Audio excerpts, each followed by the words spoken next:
Greetings, members, one and all of the Salivation Nation. A recession is coming, and silver could get a much-needed boost. Let's explore.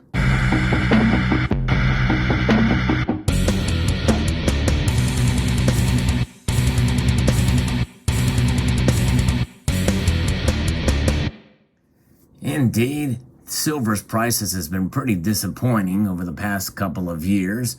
We see it kind of get to a point where we think it's going to break out above 30, gets relatively close, and then it just kind of stalls and then falls right back down into the $21 range. And that's kind of where we are at right now.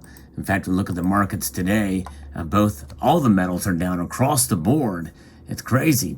In fact, well over 1% for gold, and silver's down 1.5%. Typically, when gold falls, silver falls even more. The gold to silver ratio at the moment of recording of this video is right at 85. Wow, 85.00. So the gold to silver ratio is very high. And most people see that as an opportunity for silver because it's got a lot of headroom to go up. Now, I tend to be a bit more, cautious in my approach for silver.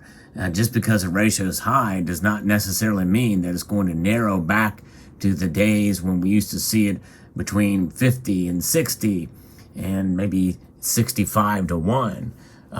We very well may not see those numbers again, but there's a lot of things that are happening that have happened over the past couple of years here that have really pushed those numbers higher, mainly because of the coronavirus pandemic and supply chain issues, such as chip shortages, which require silver, and of course auto manufacturing and other things, including EVs, where silver is going to be one of the metals that's going to be higher in demand in that realm, but also solar panels and the supply chain issues that are involved with that, as many other things. That means demand for the metal is delayed. And really, that's probably a better word to use, save for potential stagflation that will come with inflation, which means that the prices of things will go higher, and that could stave off demand, which means it could actually work against silver. But first, let's talk about what is coming with this recession. I'll be referencing an article here from the Washington Examiner of a survey of executives of companies across the world that say a recession is likely, or that in their area, it's already there. In other words, there was a recession already. Many people believe that here in the United States as well. We just have to wait for the official numbers to tell us that is the case. But the recession is likely going to be happening. A conference board survey released Friday found that 60% of such business leaders said they expect a recession, and a hefty 15% said that they are already in a recession. The survey queried 750 CEOs and their top executives. The executives were much more pessimistic about the future of the economy than they were just a few months ago. Late last year, a mere 22% of CEOs thought that a recession was on the horizon, speaking to just how much inflation and growth dynamics have changed since the start of 2022. The numbers come as central banks across the globe contend with rising inflation and supply shocks arising from the war in Ukraine, but also, I'll add, as well as the coronavirus pandemic. We're still reeling from that. Many economists thought that the U.S. inflation had peaked when it had declined to an 8.3% annual rate in April, but then last week's Consumer Price Index report showed inflation rising again to 8.6%. Of course, that makes it worse than the previous time in March, when it was, I think, 8.5%, because the numbers from the previous year were lower. So this 8.6 number is worse than most people think. The highest since 1981, leading to the Fed to take extraordinary action to drive down prices. As we know, the Federal Open Market Committee announced Wednesday that it would increase its interest rate target by 0.75 percentage point to a range of 1.5 to 1.75%. And this is the biggest action that they've taken since 1994. Further complicating the inflation situation, as we know, is the Russian war in Ukraine. Energy prices, which are leading the headline inflation numbers, have exploded since the Russian incursion, but they were higher before then as well, too. And a lot of it is because of domestic policy here in the United States that has put restrictions on oil companies as far as drilling. And that is one of the biggest reasons. I mean, I do believe we would have still seen higher fuel cost, even if that were to happen, but not nearly to record highs that we're seeing now. And that is just exacerbating inflation. And so all of this is happening here, and we're seeing the dollar at 1.05%. This is a 20-year high for the dollar's strength compared to a breadbasket of other currencies, and that is way down on silver. Silver's prices have fallen because of that. But sooner or later, the dollar could be rolling over, and that could give silver its much-needed boost. A spike in prices for silver could be ahead. And what we know when that occurs is that typically gold will obviously react as well, but that will give silver the boost it needs to outperform gold and dramatically rise up, which means it could narrow the ratio between gold and silver. 2022 has not been kind to precious metal bulls, as we've known.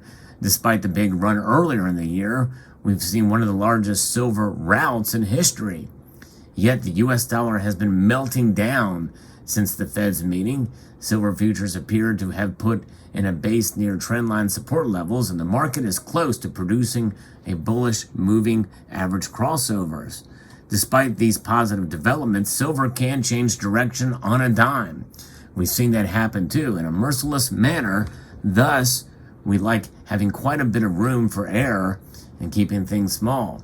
Traders with a high risk tolerance should consider a bull call spread with a naked leg using the August $22.50 or $23.50 call spread, that dollar spread between those two. So we'll see here how that plays out, but that could mean that that silver could come out. You know, people are going to sooner or later, after the run on stocks and the likes of, we see the Dow Jones Industrial Average now below 30,000, and people are running to the safety of cash. But sooner or later, that faith is going to wane fairly quickly as we see inflation increase. And when that does happen, we're going to see people move more towards gold and, by association, silver. Silver will react in terms of the markets. Now, we're already seeing this by smart traders out there. People are already buying. There's a lot of demand for silver, and there's a lot of demand for gold. And that's weighing on the premiums for silver and gold.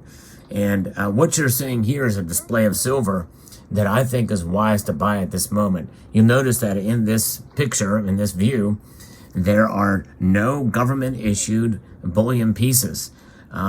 Sometimes you got to be agile, and there's still relatively high premiums when making purchases of silver. But I'm finding that privately issued rounds, and now this is a half-ounce round, but I actually got this piece for not a lot over spot at my local coin shop. Sometimes you can find deals like that, but mainly the 1 ounce rounds and 10 ounce bars are very popular as of late. Now, this type of 10 ounce bar is really just here for looks, just for display, but Geiger is a premium brand. You will pay a higher premium for those above spot. But at bars like this, you can typically find really good deals on multiple vendors out there. And so I would be on the lookout for 10 ounce bars and consider making purchases in that area. They are liquid. I mean, obviously rounds are probably better, but for storage, I think 10 ounce bars are really good for storage and for stacking. That's right, for stacking. And that's what we love to do. This is 80 ounces of stacked silver right here. You gotta love that. You gotta enjoy having that large amount of wealth really stacked up here. And really, you can really stack it up just like this, play with it. But you got fairly good amount of value here in a small space, all things considered, because 10 rounds stacked up just does not. It takes up a little bit more space because usually you have those in tubes. You like to have those in tubes, but regardless, having stacked silver like this in 10-ounce rounds or 10-ounce bars with low premiums, I think makes it worth it. And most of these brands are recognized. This is why I don't like to call them generic, because IGR is certainly not a generic brand. Obviously, this stands for Istanbul Gold Refinery, which is obviously a gold manufacturer, but they do make silver too. It's a little strange to have a silver bar with the word gold on it. Typically would not recommend that or do that, but it is a recognized brand. So there you have it. Let me know what your thoughts are in the comment section below. Again, the title says that silver could spike. It could get a boost. It doesn't necessarily mean it will. These markets are very volatile and unpredictable.